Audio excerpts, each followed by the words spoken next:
And we're back to learning Affinity in the year day 21. Let me show you how I can create rounded rectangles. I'll simply left click here, or I can also right click and select the rectangle tool. Let me give that a different fill and no stroke color.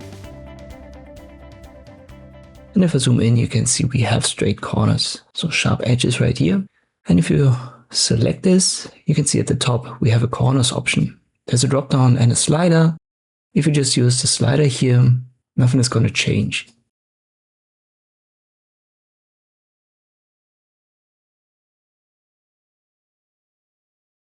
You first have to click on the drop down where this icon is for corners, and then you will find the rounded option. Activate it, and now the slider should automatically switch to 25%, and you can now increase the roundness or decrease it. Let me zoom out again. There's also a limit depending on the object that you've got, in this case 50%, because then the curvature is already at its max, and we have this typical pill shape.